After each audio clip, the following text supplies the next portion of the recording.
네, 그동안 저희 JTBC는 이 비선 실세로 거론된 최순실 씨의 국정 개입 의혹에 대해서 집중 보도해 드렸습니다.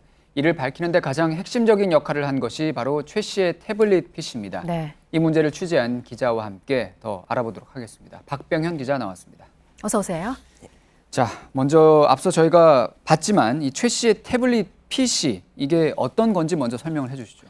네, 2012년 초에 제작된 삼성전자의 갤럭시 탭입니다. 네. 취재 결과 최 씨는 대선 6개월을 앞두고 본인이 직접 사용하기 시작한 것으로 보이는데요. 예. 이 PC 안에는 박근혜 대통령 그리고 대선 선거 운동 관련된 문서뿐입니다. 그렇기 때문에 대선을 준비하기 위해 이 탭을 사용한 것 아니냐는 의문이 나오는 거고요.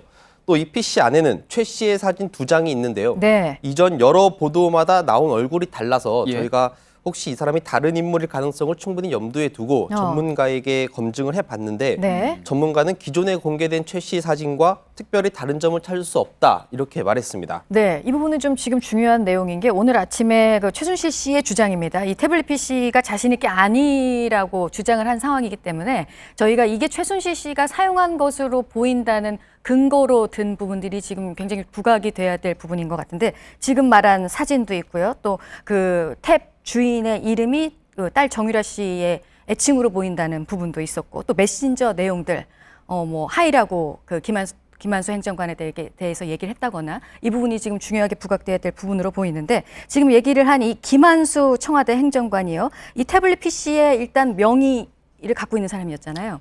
예, 그렇습니다. 이제 김한수라는 사람이 새롭게 등장한 건데요. 이제 이런 김한수라는 인물이 누구인지 한번 짚고 넘어갈 필요성이 있습니다. 네. 김 씨는 현재 청와대 선임 행정관으로 2012년 당시 마레이 컴퍼니라는 회사를 운영하고 있었습니다.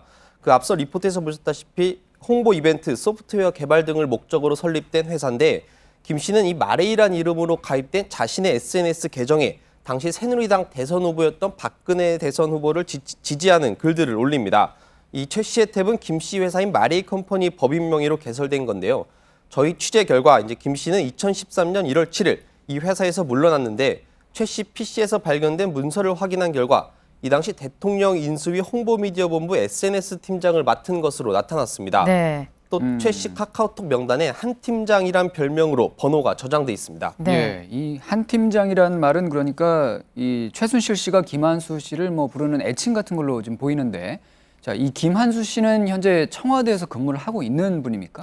예, 박 대통령 취임 이후에 김 씨는 이제 청와대 행정관으로 임명이 됩니다. 예. 지금은 청와대 내 뉴미디어실에 근무하는 것으로 저희 취재 결과 확인이 됐습니다. 네.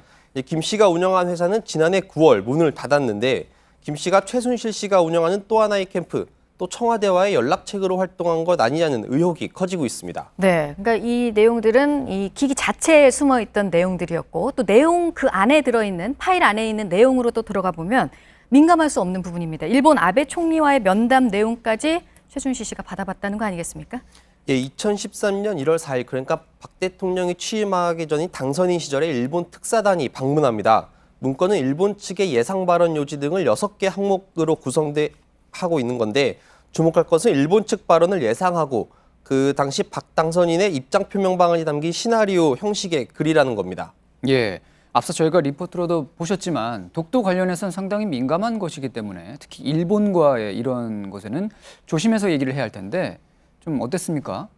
예, 일본이 독도의 날 행사를 중앙정부 차원에서 추진하지 않으면 좋겠다라는 입장을 언급하면 예. 미소로써 답한다는 내용이 담겼고요. 독도 문제 면담 시 거론되었다는 것 자체가 문제가 될 수 있기 때문에 언급하지 않는 것이 바람직하다라는 내용이 담겼습니다. 예. 그리고 나중에 또 거론 자체가 문제가 될 수 있기 때문에 언급이 불가피해도 독도라는 말을 사용하지 말라는 내용이 담겼습니다. 네. 독도와 함께 또 민감한 부분이 위안부 문제인데 이 부분도 포함이 돼 있잖아요. 예, 위안부 문제도 나오는데요. 그 개별 사안에 대한 언급보다는 큰 틀에서 역사에 대한 일본 측의 올바른 인식이 양국 관계의 발전의 기본임을 언급하는 것이 바람직하든 이런 원론적인 내용이 담겼습니다. 예, 그런데 뭐 독도도 그렇고 위안부도 그렇고 이 사실 아주 그 민감한 외교적인 문제이기 때문에 이게 외부로 이렇게 나간다는 건 상당히 큰 문제 아닌가요? 네, 아주 민감하고 극도의 보안이 지켜져야 될 부분입니다. 예. 만약에 외부로 알려져 일본 측이 알게 될 경우에는 외교 문제로 비화될 수도 있고 그런데도 이 시나리오가 최 씨에게 접견 9시간 전에 전달됐습니다. 그 이유가 무엇인지는 더 살펴봐야 할 것으로 보입니다. 네, 이 파문과 관련해서 지금 취재를 계속하고 있습니다. 박병현 기자의 얘기를 오늘 직접 들어봤습니다. 수고했습니다.